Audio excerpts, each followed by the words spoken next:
بسم اللہ الرحمن الرحیم۔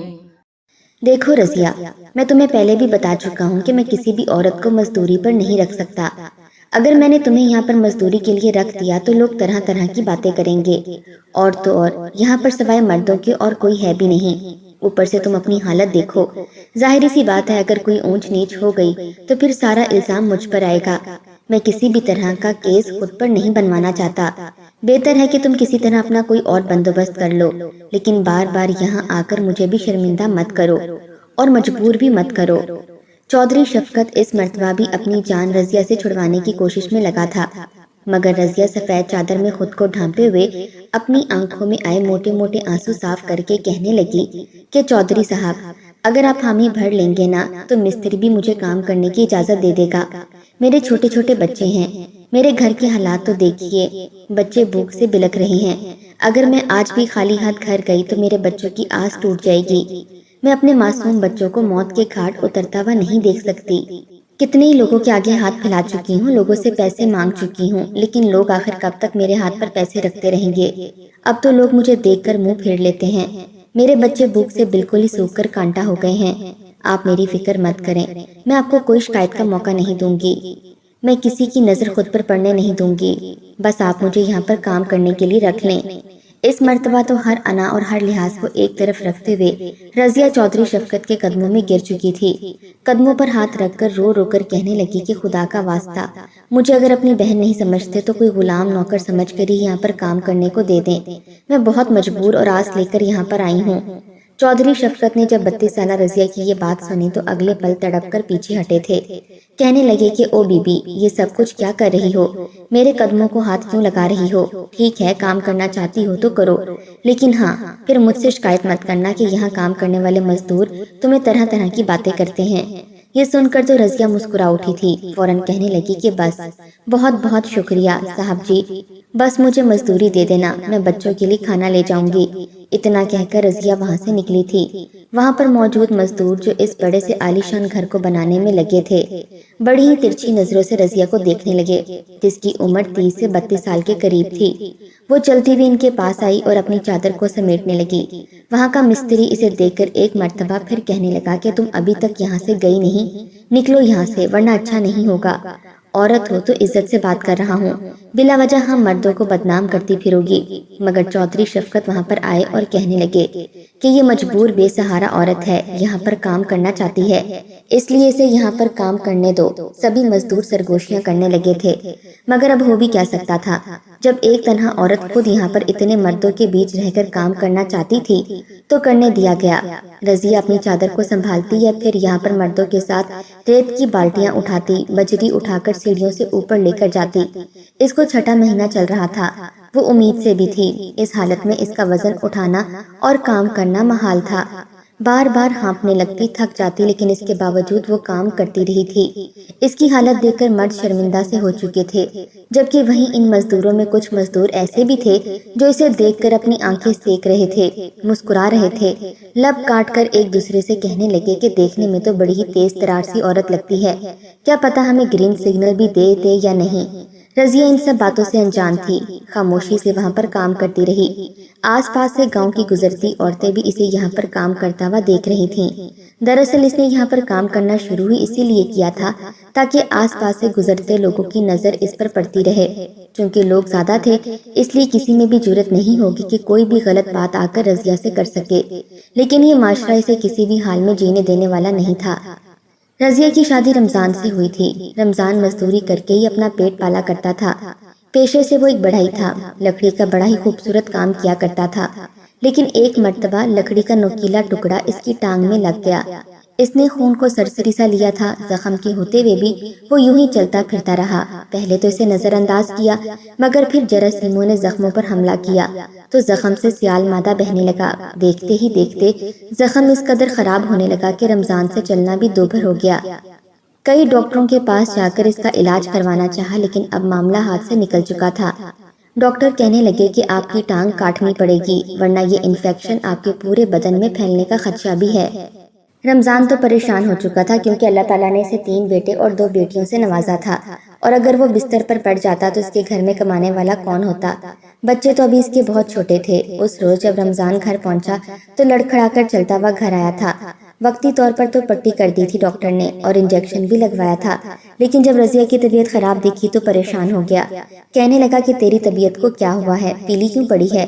رضیہ کہنے لگی کہ پتہ نہیں کیا ہو گیا ہے، بار بار جی متلا رہا ہے، چکر سے آ رہے ہیں، کچھ بھی کھاتی ہوں تو فوراً کیا جاتی ہے، اب بتاؤ بھلا میں کیا کروں؟ مجھے پتہ نہیں کون سی بیماری لگ چکی ہے۔ یہ بات جب وہاں پر موجود رمضان نے سنی تو اگلے ہی پل ماتھے پر بل پڑ چکے تھے۔ پہلے ہی 5 بچوں کی ذمہ داری اس پر بہت تھی، کہیں نہ کہیں رضیہ کو بھی شک تھا کہ وہ حاملہ تو نہیں ہو گئی۔ جب پاس ہی موجود ایک کلینک پر چیک اپ کروایا تو یہ بات بھی واضح ہو گئی کہ خیر سے چھٹے بچے کی ماں بننے والی ہے رضیہ۔ رضیہ نے جب یہ سنا تو پھوٹ پھوٹ کر رونے لگی، کہنے لگی کہ ہم اس بچے کی ذمہ داری کیسے اٹھا سکیں گے؟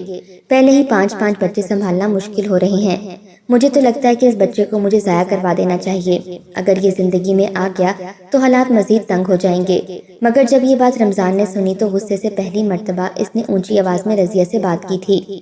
کہنے لگا کہ تم ہوتی کون ہو اس طرح کی بات کرنے والی؟ خدا جو روح دنیا میں بھیج رہا ہے اس کا رزق اس نے ہی طے کیا ہے۔ رزق تو اللہ تعالیٰ نے دینا ہے یا ان لوگوں نے؟ رزق بانٹنے والی ذات تو اللہ کی ہے، خبردار جو کسی کو قتل کرنے کی کوشش بھی کی تو۔ ساری زندگی میں نے عزت کمائی ہے اور نیک کام کی ہیں تاکہ دنیا میں تو جیسے تیسے زندگی کٹ جائے، لیکن آخرت میں ہم اپنے بچوں کے ساتھ مطمئن ہوں۔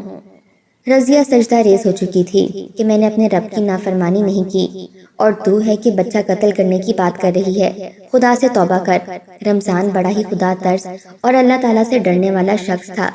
دھیرے دھیرے اس کا زخم بڑھنے لگا۔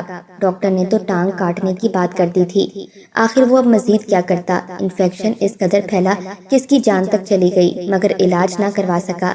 گھر میں جمع پونجی موجود تھی، استعمال اس لیے نہیں کی کہ میں تو مروں گا ہی مروں گا، لیکن اگر یہ ساری جمع پونجی بھی میرے علاج پر لگ گئی اور میں ٹھیک بھی نہ ہوا تو میری بیوی بچوں کو تو جان کے لالے پڑ جائیں گے۔ رضیہ تو عین جوانی میں ہی بیوہ ہو چکی تھی، چھوٹے چھوٹے بچے اپنے باپ کی میت کے پاس بیٹھ کر رو رہے تھے۔ خاندان میں بھی کوئی ایسا امیر نہ تھا جو ان کا خرچ اٹھا سکتا، کسی کی جیب سے 500 تو کسی کی جیب سے 1000 روپیہ نکل کر ان کے ہاتھ پر آیا تھا۔ جب تک جمع پونجی رہی تب تک تو گزارا ہوتا رہا، لیکن دھیرے دھیرے محلے والے باتیں کرنے لگے تھے، کہنے لگے کہ رضیہ جوان جہان ہے، خوبصورت ہے، اکیلے گھر میں رہنا مناسب نہیں ہے۔ آج کل کے حالات بھی تو دیکھو کیسے ہیں، بھلے ہی یہ 5 بچوں کی ماں ہے اور چھٹا آنے والا ہے، لیکن پھر بھی بالکل کواری لگتی ہے۔ اگر کل کو کوئی اونچ نیچ ہو گئی تو بھائی ہمارے مردوں پر بات آئے گی۔ ایک رات تو کچھ ہوا بھی ایسا ہی تھا۔ رات کا وقت تھا، رضیہ اپنے بچوں کے ساتھ کمرے میں سو رہی تھی جب کچھ لوگ رضیہ کے گھر میں اترے تھے۔ رضیہ کے کمرے میں آ کر اس سے ہاتھا پائی شروع کر دی تھی، اس کی عزت پر حملہ کرنا چاہا تھا، مگر رضیہ نے چیخ کر بچاؤ بچاؤ کی صدائیں لگائیں تو گاؤں والے اٹھ کر وہاں آ چکے تھے۔ جو رضیہ کی عزت پر حملہ کرنے کے لیے آئے تھے وہ بھی گاؤں کے ہی لوگ تھے۔ رضیہ نے جب ان کی نشاندہی کی تو ان کے گھر کی عورتیں تو اسے قتل تک کرنے کے لیے آئی تھیں کہ تم ہمارے شریف مردوں پر ڈورے ڈال رہی ہو، ان پر الزام لگا رہی ہو تاکہ کسی نہ کسی طرح تم انہیں پھانس کر اپنے خرچ پورے کر سکو۔ اس طرح کی باتیں سننے کے بعد تو رضیہ پریشان ہو چکی تھی، آنکھوں سے تو آنسو بہنا اس کا نصیب ہی ہو چکا تھا۔ اس نے کوئی خاص ہنر بھی نہیں سیکھ رکھا تھا، نہ ہی وہ کوئی پڑھی لکھی تھی جو کوئی نوکری کر کے اپنا اور اپنے بچوں کا پیٹ پال سکتی تھی۔ اس نے گاؤں میں ہی ایک گھر میں جھاڑو پوچھا کرنا شروع کر دیا تھا، مگر وہاں کا مالک اس پر بری نظر رکھنے لگا تھا۔ کتنی مرتبہ اس نے رضیہ کو اکسانے کی کوشش کی تھی، لیکن جب رضیہ نے انکار کیا تو اس کی کردار کشی کرنے لگا۔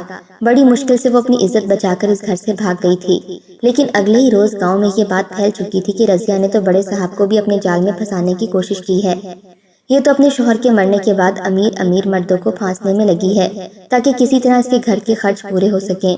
یہ الزام سن کر تو رضیہ کی جان پر بن آئی تھی اور رو رو کر سب کو اپنے کردار کا یقین دلوانے لگی کہ ایسی کوئی بات نہیں ہے، وہ تو صرف عزت کی روزی کمانا چاہتی ہے۔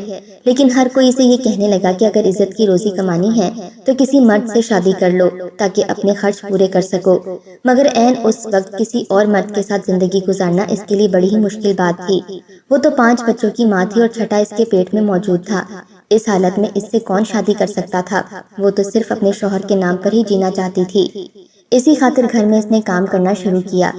اس نے گاؤں میں ہی بننے والی ایک حویلی میں کام کرنا شروع کر دیا۔ وہ مکمل پردے میں رہ کر وہاں پر سامان وغیرہ اٹھا کر آس پاس رکھنے لگی تھی۔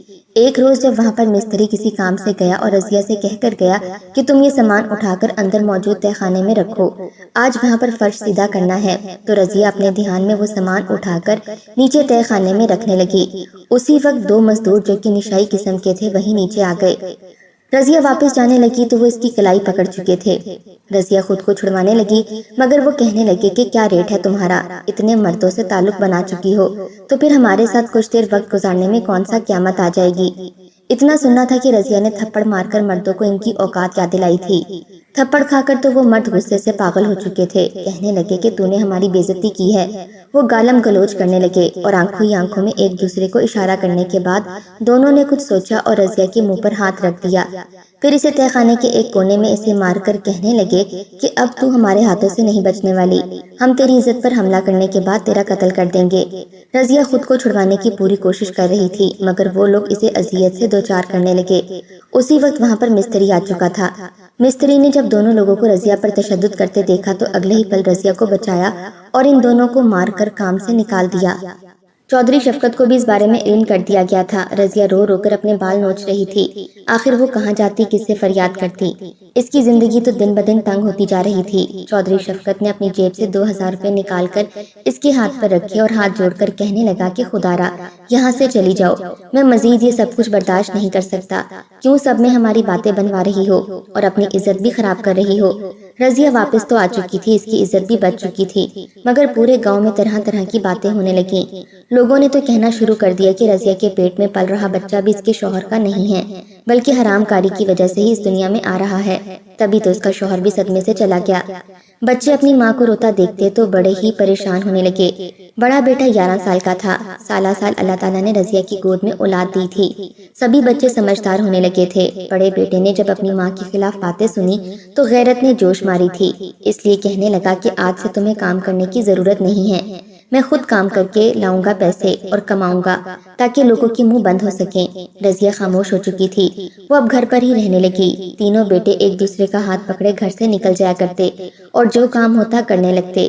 کوئی گاڑیوں کے شیشے صاف کرنے لگا تو کوئی مزدوری کرنے لگا، کوئی اینٹوں کے بھٹے پر جا کر اینٹیں بنانے لگا، جس کو جتنے پیسے ملتے لا کر رضیہ کے ہاتھ پر رکھتا اور رضیہ ان سے اپنا گھر چلانے لگی۔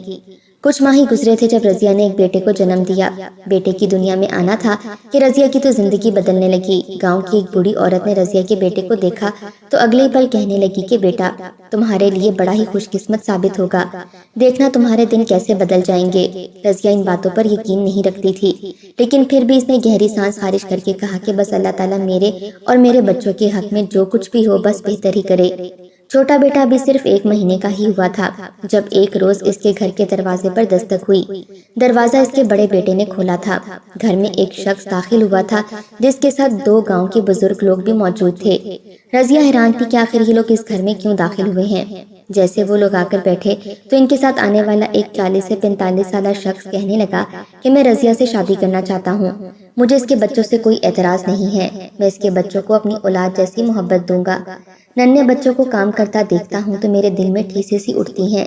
دراصل میری پہلی بیوی موجود ہے مگر اس سے مجھے اولاد نہیں ہے، میں دوسری شادی کرنا چاہتا ہوں، ان بچوں کے ساتھ مجھے دلی محبت محسوس ہوتی ہے، اس لیے میں چاہتا ہوں کہ رضیہ میرے ساتھ رشتے ازدواجیت میں بن جائے۔ رضیہ جتنا حیران ہوتی اتنا کم تھا، اسے تو یقین نہیں آ رہا تھا۔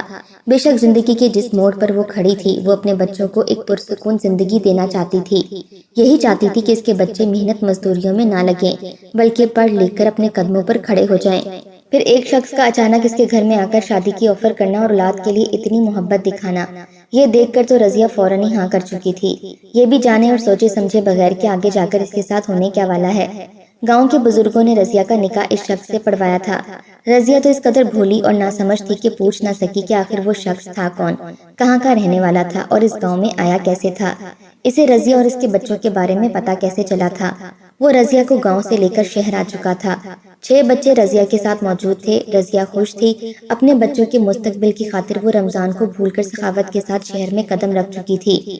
وہ ان کو فلیٹ میں لے آیا تھا۔ بچے شہر کا گھر اور بڑی بڑی عمارتیں دیکھ کر خوش ہو چکے تھے۔ خوشی سے کہنے لگے کہ اب ہم اس گھر میں رہیں گے۔ ہمارے نئے ابا تو بڑے ہی امیر ہیں، ہمیں پیٹ بھر کر کھانے کو بھی دیں گے، ہمیں مزدوریاں نہیں کرنی پڑیں گی۔ رضیہ ابھی بھی سخاوت سے ذرا جھجک رہی تھی۔ تب بھی سخاوت نے کھانا آرڈر کیا اور کئی قسموں کے کھانے وہاں پر آ چکے تھے۔ جب میز پر کھانا لگایا گیا تو بچوں کے منہ سے رالیں ٹپکنے لگیں۔ سب یوں کھانا کھا رہے تھے جیسے آج سے پہلے کبھی نہ کھایا ہو۔ اپنے بچوں کو پیٹ بھر کر کھانا کھاتے دیکھ کر رضیہ سخاوت کا شکریہ ادا کرنے لگی کہ یہ سب کچھ آپ کی وجہ سے ممکن ہوا ہے۔ آپ جیسے فرشتہ لوگ بھی اس دنیا میں موجود ہیں، میں نہیں جانتی تھی۔ یہ سن کر تو سخاوت مسکرا اٹھا تھا۔ کہنے لگا کہ تمہارے بچوں کو میں بالکل اپنی اولاد جیسی محبت کروں گا۔ سخاوت کو بھی کھانا کھانے کا کہا گیا مگر وہ کہنے لگا کہ مجھے بھوک نہیں ہے، تم لوگ کھاؤ۔ اتنا کہنے کے بعد وہ وہاں سے باہر چلا گیا۔ رضیہ کو بھی بھوک لگی تھی۔ وہ بھی آس پاس گھر کا جائزہ لینے کے بعد وہاں پر بیٹھ کر بچوں کے ساتھ بریانی کھانے لگی۔ آخر میں وہاں پر پڑا ہوا جوس بھی پیا۔ بہت دنوں بعد شاید پیٹ بھر کر کھانا کھایا تھا، اس لیے رضیہ کو نیند آنے لگی۔ وہ نیند میں اس قدر بوجھل ہوئی کہ وہیں لاؤنج میں ہی پڑے صوفے پر اونگنے لگی۔ اس کے بچے بھی وہیں آس پاس صوفے اور بیڈ پر سو چکے تھے۔ جب رضیہ کی آنکھ کھلی تو بالکل گھر میں خاموشی چھائی تھی۔ نہ جانے وہ کتنے گھنٹوں تک سوتی رہی۔ آس پاس نظر دوڑا کر دیکھا تو وہاں پر اس کا کوئی بھی بچہ موجود نہیں تھا، نہ ہی سخاوت تھا۔ وہ ایک ایک بچے کو پکارنے لگی کہ وہ کہاں ہے، مگر دونوں کمرے، لاؤنج، چھت، کہیں کوئی بھی موجود نہیں تھا۔ رضیہ چیخ چیخ کر سخاوت کو بلانے لگی، یہاں تک کہ اس کا سب سے چھوٹا بچہ بھی وہاں پر نہیں تھا۔ رو رو کر کہنے لگی کہ میرے بچے کہاں گئے۔ دروازے پیٹنے لگی مگر فلیٹ کا دروازہ باہر سے ہی بند تھا۔ دل میں کئی طرح کے وسوسے آنے لگے تھے۔ کچھ دیر بعد جب سخاوت گھر آیا تو رضیہ اسے پوچھنے لگی کہ میرے بچے کہاں ہیں، کدھر چلے گئے ہیں، مگر سخاوت تو بالکل ہی کوئی بھیڑیا بن چکا تھا۔ اگلے پل اس کے چہرے سے شرافت کا خول اتر چکا تھا اور شیطانیت چہرے پر چھا چکی تھی۔ اسی کے ساتھ ہی وہ کہنے لگا کہ تمہارے بچے وہیں جا چکے ہیں جہاں انہوں نے جانا تھا، اور اب تم چپ چاپ وہی کرو گی جو میں کہوں گا۔ رضیہ حیران پریشان سی سخاوت کا چہرہ دیکھ رہی تھی۔ جب سخاوت کہنے لگا کہ میں ایک گروہ کا ہیڈ ہوں، میرا کام گاؤں سے، گلی محلوں سے بچوں کو کسی نہ کسی طرح اغوا کر کے یہاں لانا ہے اور پھر اپنے خفیہ اڈے پر ان کو بھیک مانگنے کی ٹریننگ دینا ہے۔ اگر مجھے بچوں کے ہاتھ، آنکھ، کان نکالنی پڑے تو میں وہ بھی پھوڑ کر رکھ دیتا ہوں۔ تم جیسی کئی عورتیں ہیں جن کو میں جھانسا دے کر یہاں لے کر آیا ہوں، وہ بھی میرے پاس موجود ہیں جن کو میں اسمگلنگ کے لیے استعمال کرتا ہوں۔ اب بہتر ہے کہ چپ چاپ میرے اس کام میں ساتھ دو، ورنہ مجھ سے برا کوئی نہیں ہوگا۔ رضیہ کے تو اوسان خطا ہو چکے تھے۔ آخر اس کی غلطی کیا تھی؟ وہ کیسے اپنے بچوں کو اس طرح کے شخص سے چھڑواتی؟ اس نے تو سوچا تھا کہ اپنے بچوں کو سکون کی زندگی دے گی، لیکن شاید ابھی اس کی آزمائشیں ختم نہیں ہوئی تھیں۔ سخاوت اسے بھی وہیں پر لے آیا تھا جہاں پر بہت زیادہ بچے اور عورتوں کو اسی کام کے لیے رکھا گیا تھا۔ وہاں پر اس کے بچے بھی رو رہے تھے۔ اس کا سب سے چھوٹا بیٹا ایک جانب کو لوارسوں کی طرح پڑا چیخ چیخ کر رو رہا تھا۔ رضیہ تو بھاگ کر اپنے بچے کے پاس گئی تھی، لیکن اس شخص نے اسے گھسیٹ کر دور کیا اور کہنے لگا کہ میں تبھی تمہارا بچہ تمہیں دوں گا جب تک تم میرا یہ کام نہیں کرو گی۔ وہ اسے شاپر پکڑا چکا تھا کہ جا کر فلاں جگہ پر فلاں شخص کو دے کر آؤ، ورنہ تمہارا بچہ بھوک سے مر جائے گا۔ مجبوراً وہ چیز مطلوبہ جگہ پر چھوڑ کر آئی تھی۔ تبھی اس کا بیٹا اسے کچھ دیر کے لیے ملا تھا۔ بجائے ہمت ہارنے کے ابھی بھی ثابت قدم کھڑی تھی۔ ایک مرتبہ جب اس شخص نے اسے ایک پیکٹ جا کر اسی کی جیسی ایک عورت کو دینے کا کہا تو بجائے اسے مطلوبہ عورت کو دینے کے وہ پولیس اسٹیشن میں گئی تھی اور ساری بات وہاں پر پولیس والوں کو بتائی تھی۔ چند ہی گھنٹوں بعد رنگے ہاتھوں اس شخص کے اڈے پر چھاپا مارا گیا تھا۔ سخاوت اور اس کے ساتھ ملے ہوئے تمام تر گروہ کو پکڑ لیا گیا تھا۔ رضیہ کو اپنے بچے مل چکے تھے۔ وہاں پر عجیب سا طوفان مچ چکا تھا۔ وہ اپنے بچوں کو لے کر وہاں سے بھاگنے لگی کہ جب وہاں پر آنے والا SHO اسے بھی اپنے ساتھ لے گیا۔ 2 دن تک انہیں پولیس کی تحویل میں رکھا گیا تھا۔ جب اس نے رضیہ کی کہانی سنی تو وہ بھی بڑا ہی خدا ترس قسم کا شخص تھا۔ اس نے رضیہ کے خرچے اٹھانے کی ذمہ داری لے لی، اپنے گھر میں موجود کوارٹر میں رہنے کی جگہ دی اور رضیہ کو اپنے ہاں ملازم رکھ لیا۔ یوں رضیہ کی زندگی کچھ بہتر ہو چکی تھی۔ وہ گھر کے کام کر کے وہیں کوارٹر میں رہنے لگی اور اس کے بچے سرکاری اسکول میں پڑھنے لگے۔ اب تو بس یہی دعا تھی کہ خدا اسے مزید کوئی آزمائش نہ دکھائے، لیکن نہ جانے کب تک اس کی زندگی میں سکون تھا۔ ہماری ویڈیوز اگر آپ کو پسند آ رہی ہیں تو ضرور لائک کیجئے، اور اگر آپ نے ہمارا چینل سبسکرائب نہیں کیا تو ضرور کیجئے، اس کے ساتھ ساتھ بیل آئیکن پر بھی لازمی کلک کیجئے تاکہ ہماری ہر آنے والی ویڈیو آپ تک بر وقت پہنچ سکے۔ اللہ حافظ۔